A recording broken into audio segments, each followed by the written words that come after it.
Hello and welcome to our ICC Men's T20 World Cup 2022 post-match discussion coming to you live on Lankadeepa, Daily Mirror and Tamil Mirror Online, brought to you by HMB. My name is Kalani Kumar Singha and joining me today is sports editor and veteran cricket journalist Damindu Vijay Surya from Lankadeepa and Shahan Daniel, associate sports editor at the Daily Mirror. Gentlemen, good to have you back. Thank you. Thank you. Sri Lanka was bowled out today to the UAE for 73, the lowest total in the tournament so far. Dushmantha Chameera took 3 for 15 with Wanindu Hasaranga taking 3 for 8, defending a score of 152. Pathum Nissanka was the man of the match with 73, but more crucially, the 79-run margin of victory means Sri Lanka's net run rate is now in the positive territory. So let's break this down today. I'll ask my first question from Damindu. Given this margin of victory, are Sri Lanka favourites again to top the group? No, අපිට එහෙම කියන්න බෑ. ඒක වෙන්නේ මෙහෙමයි. අපි දැනටත් එක මැච් එකක් පෙරදිලානේ තියෙන්නේ. ඒක නිසා අපි දැන් නමීබියා බැට් දෙකක් දිනලා තියෙනවා. ඉතින් නමීබියා ඊළඟ මැච් එක දිනුවොත් ඒගොල්ලන් කොහොමද ගෲප් අප් වෙනවා. ඒක නිසා එහෙම කියන්න බෑ. හැබැයි අපිට පොසිටිව් රන් රේට් එක නෙට් රන් රේට් එකක් තියෙන නිසා අපිට තියෙන අවදානම අඩුයි. අවදානම අඩුයි කියන්නේ කොහොමද ඊළඟ මැච් එක දිනන්න ඕනේ. එතනින් එහා කතාවක් නැහැ. ඒ ඊළඟ මැච් එක දිනනවා කියන්නේ අපේ නෙට් රන් රේට් එකට හානියක් වෙන්නේ නැහැ. ඒක වැඩි වෙනවා මිසක අඩු වෙන්නේ නැහැ. ඒ නිසා අපි ඒත් මේ වගේම අද වගේම හොඳට සෙල්ලම් කරලා ඊළඟ මැච් එක දිනා ගන්න ඕනේ. හරි. දැන් නැමීබියාවට එරෙහිව අපිට අතුන පරාජයත් එක්ක අපේ කණ්ඩායම අද තරගයට අවතීර්ණ වුණ විදිහ මොකක් හරි වෙනසක් තිබුණා. ඔව්, පැහැදිලියි. ඒ තමයි කලින් දවසේ අපි දැක්ක විශේෂ දෙයක් තමයි ඔය පිටණියේ දෙපැත්තේ හතර සීමාව ළඟයි. එදා මේගොල්ලන් උත්සාහ කරේ බෝලේ එන ලයින් එකේ හරහට ගහලා ඉක්මනට ලයින් එකෙන් එළියට කියන හතරේ හයව ගහන්න තමයි එදා උත්සාහ කරේ. ඒකට අද ඒක කරේ නේ. අද ඒගොල්ලන් ස්ටෑන්ඩඩ් ක්‍රිකට් එකක් ගෙනවා. ඒක කියන්නේ සම්මත ක්‍රිකට් ක්‍රීඩාව සම්මත පාරවල් වලට තමයි අද ගියේ. ඉතින් ඒක නිසා තමයි අපිට හුඟක් කලකට අද ගැප්ස් වලින් ලකුණු ආවා. විශේෂයෙන්ම අද නිස්සංකයි ධනංජය දෙන්න ඒගොල්ලෝ ලකුණු 50ක පාර්ට්නර්ෂිප් එකක් තිබ්බා. ඒගොල්ලෝ පාරවල් කීපයක් ගැවුවා, ස්ලොග් ස්වීප් පාරවල් කීපයක් ගැවුවා. ඒ වගේම ධනංජයම ඉන්සයිඩ් අවුට් පාරවල් දෙක තුනක් ගැහුවා. ওই පාරවල් වලට මේ ෆීල්ඩ්ස් ගන්න හරි අමාරුයි. ඉතින් ඒක නිසා ඒ වලින් ලකුණු ආවා. එදා ඒගොල්ලන් කරේ ඒක නෙමෙයි. එදා අරන් බැලුවොත් ස්කෝර් කාඩ් එකේ අපේ අවුට් වෙච්ච 10න් කැචස් 9ක්. ඒ 9න් දෙකක් විතරයි විකට් කීපරට එජ්ජලා ගියේ. අනිත් ඔක්කොම හතක්ම টොප් එජ්. ඔක්කොම එක තැන උඩ ගහපු ඒවා තිබුණේ. අද ඒක කරේ නැහැ. Shahan, I might add the same question to you. What did Sri Lanka do right today after the loss to Namibia? So to add a bit to what Damindu was saying, yeah, I think there was a bit more intent, and it wasn't solely to find the short boundaries. There were some good cricketing shots, and also I feel like the UAE bowlers were probably not as consistent as the Namibian bowlers. I think there were quite a few loose deliveries which we got, which Nissanka and Kusal, they used that. They got boundaries. We got off to a really good start. We were really well placed at 84 at the 10-over mark. So I think there's a bit more intent. Also, I guess when you start well, the confidence builds, and they were confident enough to go after the bad balls and pick up those boundaries. If I may add to that question, how concerning was the batting performance after the 10th over? We would have liked to see more batsmen among runs. Yeah, I think the only concern was the run out of Dhananjay. I think that was unnecessary. I kind of get why they were pushing it, because at that stage, soon after that the break, we weren't scoring as fluidly as before the break. But I mean, again, that was completely unnecessary, and I think that really then brought on pressure on Pathum and Banuk, and I think the UAE bowlers also they tightened the screws after that wicket, and then you had Banuka trying to find the boundary. You can't blame him. That's his natural game is to go for the boundary. That didn't work out. The two wickets that came afterwards that gave the hat trick. Those are two good balls, and you get these freak incidents in cricket where you're in a really good place, then you lose wickets in a bunch, and then you're in a bad position. But I mean, if I just talk about the innings in general, yeah, there was a bit of concern when we lost those wickets, but it was actually a pretty good score. I think on that pitch, seeing what happened before in the previous match, I thought we had a pretty decent score, and yeah, our bowlers, they just proved that if you bowl in the right areas, if you put enough pressure early on, that I mean, that score was more than enough. Right.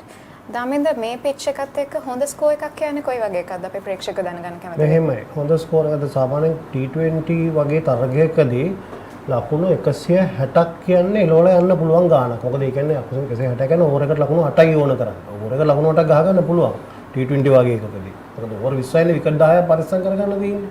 නැට 20 කළා ගහන්න පුළුවන්. හැබැයි 160 නෙමෙයි සාමාන්‍ය match එකක් දිනන්න අපිට 175ක් 74කට 75කට එහා පැත්තට යන්න පුළුවන් නම් ඒක හුඟක් සේෆ් සයිඩ් ස්කෝර් එකක් වෙනවා. මේ ගොඩක් වෙලාවට ඒක පරිස්සම් කරගන්න පුළුවන් ලකුණු ගාණක් වෙනවා. 180ක් 90ක් ගහන්න පුළුවන් නම් ඒක ගොඩක්ම හොඳයි. නමුත් තරගයක් දෙන්න නම් අඩුම ගානේ 170ක්වත් ගහන්න ඕනේ. හරි. එතකොට අපි දැන් මේ වෙනකන් දැකලා තියෙන තරඟත් එක්ක දාමින්ද හිතනවාද ඇසෝසියේට් ටීම්ස් වල ගුණාත්මක බව එහෙම නැත්නම් ක්වොලිටි එක වැඩි වෙලා තියෙනවා කියලා? පැහැදිලිව.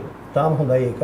මොකද ප්‍රශ්නයක් මොකද මේ ඇසෝසියේට් ටීම්ස් ඒ කියන්නේ අන්තර්ජාතික ක්‍රිකට් සභාවේ සමාජිකත්වයේ තිබුණාට ටෙස්ට් වරම් නැති. ඔන්නෝකයි ඔය ඇසෝසියේට් කියන්නේ. ඒ කියන්නේ මේගොල්ලන්ට සමාජිකත්වය තියෙනවා. හැබැයි පූර්ණ සමාජිකත්වය නැති. ටෙස්ට් වරම් නැති. ඒගොල්ලන් තමයි ඇසෝසියේට් කියලා කියන්නේ. මේ කණ්ඩායම් වල ඉතාම පැහැදිලි වර්ධනයක් පේන්න තියෙනවා. මොකද ඒකට හේතු කීපයක් තියෙනවා. එකක් තමයි මේ ලෝකේ තියෙන අනිත් රටවල් වල තියෙන ෆ්‍රැන්චයිස් ටූර්නමන්ට්ස්. ඔය සයිස් ටූර්නමන්ට් මේගොල්ලෝ හුඟක් වෙලාට ගිහලා ඒ තැන් වල ශ්‍රී ලංකාව කරනවා. එතකොට එතනදී ඒගොල්ලන්ට මුණ ගැහෙන ලෝකයේ වෘත්තීමේ තලයේ ඉහළටම ඉන්න ක්‍රීඩකයෙක්. දැන් උදාහරණයකට කිව්වොත් දැන් මෑතකදී සරේ කණ්ඩායම ගත්තොත් ඒ වෙනගත්තේ සරේ කණ්ඩායම ගත්තොත් ඒ සරේ කණ්ඩායම ශීඝ්‍ර දියුණුවට තිබුණ පහුගිය අවුරුදු 4. ඒකට හේතුව සංගා මෙහෙන් රිටයර් වෙලා ගිහිල්ලා සරේ ගැහුව අවුරුදු 2ක්. එයා එතන එතන හිටපු ඔය බෙන් ස්ටෝක්ස්ලා වගේ පොඩි අයවුම ළඟින් තියාගෙන හැදුවා. ඒතකොට ඒගොල්ලන් මේ සීනියර් ක්‍රිකටර්ස්ලා ළඟ ඉඳලා ඒගොල්ලන්ගේ ඇසුරේ හැදිලා වැඩිලා ඒගොල්ලන් ඔටෝමැටිකලි ඩෙවලොප් වෙනවා. ඒගොල්ලන්ගෙන් එක දේවල් අරගෙන ඒගොල්ලන් ඩෙවලොප් වෙනවා. ඉතින් ඒ වගේ මේ ඇසෝසියේට් මෙම්බර් කන්ට්‍රීස් වල මේ ක්‍රිකටර්ස්ලා ලෝක තැන්වල ගහනවා ඒකද දිනුන. Anything you would like to add to that, Shan?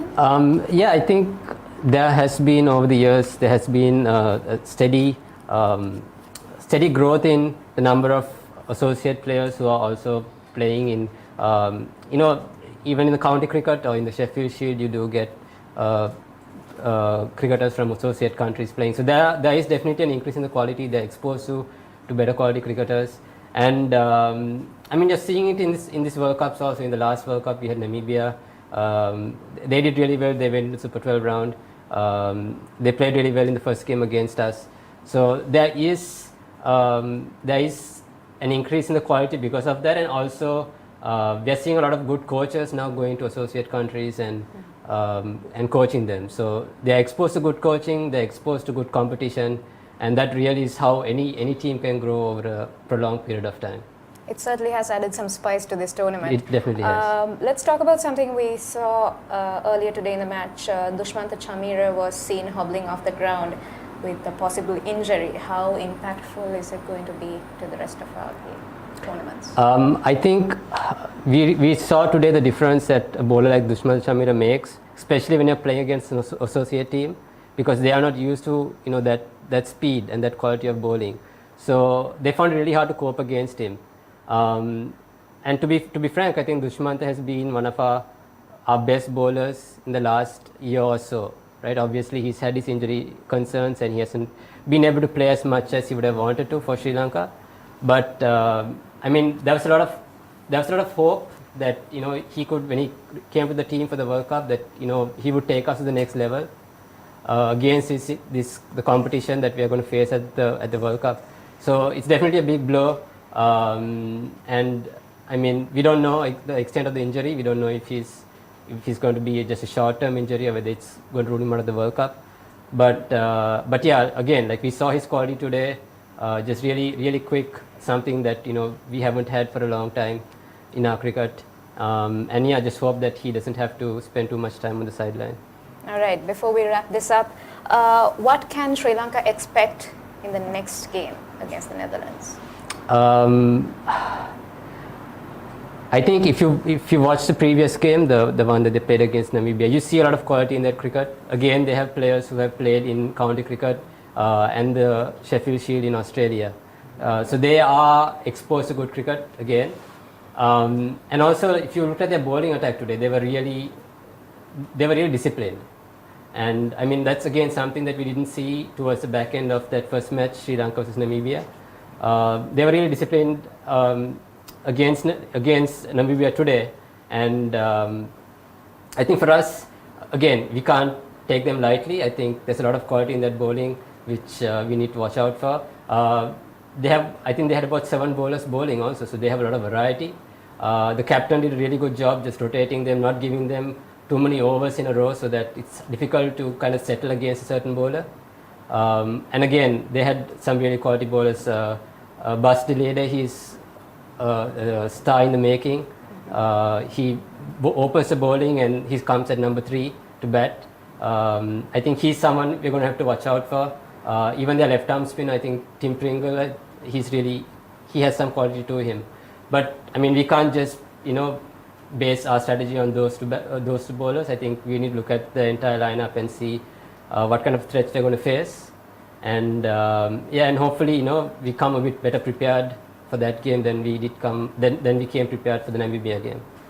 දාමින්ද ඒකට අදහසක් ඇඩ් කරන්න කැමතිද? ඔව් ඊළඟ මැච් එක මෙහෙමයි අපි මේ මැච් එක ගොඩක් මේ බරට ගන්න ඕන නෑ සාමාන්‍යයෙන් විදිහට ගින් සෙල්ලම් කරාම ඇති හැබැයි එක දෙයක් තියෙනවනේ ඔළුවේ තියෙනවනේ මේ මැච් එක දිනන්න ඕන කියන එක. මොකද මේ මැච් එක මම හිතන්නේ සැහැල්ලුවට ගන්න පුළුවන් කියලා කාටවත් ඒක සැහැල්ලුවට ගන්න බෑ මොකද ප්‍රධානම කාරණාව ඔය තින්නේ ඔය අපේ කණ්ඩායමේ ඉන්නේ හැම කණ්ඩායම වගේම නෙදර්ලන්තේ හුඟක් හොඳ ටීම් එකක් හුඟක් හොඳ ක්‍රීඩකයෝ ඉන්නවා ඒගොල්ලන් ගාව. ඉතින් ඒ අනිත් එක තමයි මේ 20 විතරක් නේ එක් දින තරඟ වුණත් ඕර 50 එක් දින තරඟ වුණත් මේවල තියෙන විශේෂත්වය පොදුවේ ගත්තම ක්‍රිකට් ක්‍රීඩාවේ තියෙන විශේෂත්වය තමයි කවුරු හරි ක්‍රීඩකයෙක් ඉන්නවා එදා දවසේ එයාගේ දවසේ එයාට පුළුවන් එදා ඔක්කොම කන පිට හරවන්න තනි අතින්. දැන් අද මේ පැතුම් නිසංග කරේ වගේ වැඩක් තමයි. මොකද දැන් අපි 117ට විකට් 2යි තිබුණේ. හොඳටම ගගා හිටියේ. එකපාරට හැට්‍රික් එකක් යනවා. කඩා වැටෙනවා. ඊට පස්සේ ආයෙ පැතුම් නිසංග එක පැත්තකින් නම් තනියම අල්ලගෙන ගහනවා. එතකොට එයාට බොහොම පොඩි සපෝට් එකක් අනිත් පැත්තෙන් එන්නේ. හැබැයි චාමිකත් එක්ක ගිහිල්ලා කොහොමද 152කට කියන ඒ 150 බැරියර් එක තමයි අරගොල්ලන්ට මෙන්ටලි බලපාන්නේ. ඒ වගේ එහෙම තියෙනවා. ඉතින් ඒ නිසා මේ අපි කොහොමත් ලකුණු 160කට එහා පැත්තේ ගහගත්තොත් ඉස්සෙල්ලා බැට් කරලා ඒක හොඳයි. හැබැයි මොන දේ වුණත් පාඩුයි දුෂ්මන්ත චමීරගේ කකුල තුවාල වෙච්ච එක. හැබැයි ඉතින් දුෂ්මන්ත ගැනත් කියන්න ඕනේ. දුෂ්මන්ත කොච්චර හොඳ බෝල් කෙනෙකුට එයාගේ තියෙනවා මෙහෙම. එයා බෝලර්ස්ලා කාණ්ඩ දෙකක් ඉන්නවා. එක් කාණ්ඩයක් ඉන්නවා ඉක්මනින් තුවාල වෙන, ඉක්මනින් නිරන්තරයෙන් තුවාල වෙන. ආබද වලට ගොදුරු වෙන. තව කාණ්ඩයක් නැහැ එහෙම වෙන්නේ නැතිද? උදාහරණයක් වාසුයි මුරලි දෙන්න ගත්තොත් එimhe ඔය දෙන්න ඔච්චර දෙයක් කරපු එක හේතුවක් තමයි ඒ දෙන්න මේ දෙන්නම ඉන්ජරි ෆ්‍රී. ඒ දෙන්න තුවාල වෙන්නේ හරි අඩුවෙන්. හැබැයි තව බෝලර්ස්ලා කොට්ටාසයක් ඉන්නවා ඒගොල්ලෝ ඉක්මනට ෆ්‍රී වෙනවා. මේ තුවාල වෙනවා. දැන් ඔය අසිත ෆර්නැන්ඩෝත් ඔය වගේ. ඒගොල්ලෝ ටක් ගාලා තුවාල වෙනවා. ඉතින් එහෙම වුණාම ඒගොල්ලන්ව හරියට මේ ඒ කියන්නේ මැනේජ් කරා ගන්න. ඒ කියන්නේ ඒගොල්ලන්ව අපි බලන්න ඕනේ අපි කොයි තරංගේ කොතනද පාවිච්චි කරන්නේ. අන්න ඒ වගේ. ඒ නිසා ඒක හුඟක් වෙලාවට තියෙන ටීම් මැනේජ්මන්ට් එක ඇති. ඔන්න ඔය වගේ වෙලාවට තමයි ටීම් මැනේජ්මන්ට් එක එතකොට බෝලිං කෝච්ලා එතකොට ඒ කියන්නේ ටීම් මේ මැනේජ්මන්ට් එක ඩිසිෂන් එක මොකක්ද කියන එක වැදගත් වෙන්නේ අන්න ඒ වගේ වෙලාවට. ඒතර ඒගොල්ලන් මේ ඔය හැම ප්ලේ කෙනෙකුටම ක්‍රීඩකයෙකුටම තියෙනවා එක එක අට්ටේට එක එක දෙක කොටස් දීලා ඔයා මේක කරන්න ඔයා මේක කරන්න ඔයා මේක කරන්න කියලා. ඒතර මෙතනදී බලාපොරොත්තු පරිස්සමට හදා මේ තියාගන්න ඕනේ දුෂ්මන්තව අපි කොහොමද ටූර්නමන්ට් එකම ගස්සනවා නම් කොහොමද ගස්සන්නේ.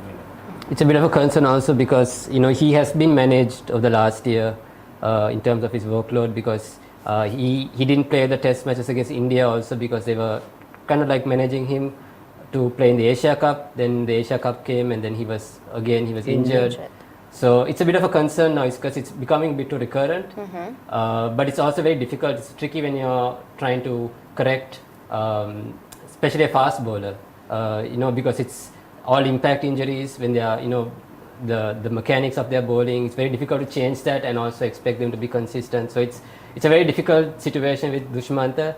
Again, we don't know the extent of the injury, but let's hope that it's not so bad that he will miss the entire tournament. But yeah, again, like we saw his quality today, and we'd like to see that again, wouldn't we? All right. Lots of interesting points to take away from this conversation, and with that we conclude our ICC Men's T20 World Cup post-match discussion for today. But stay tuned with Lankadeepa, Daily Mirror and Tamil Mirror online platforms as we bring you the very latest from Australia. Wishing our viewers a very good night.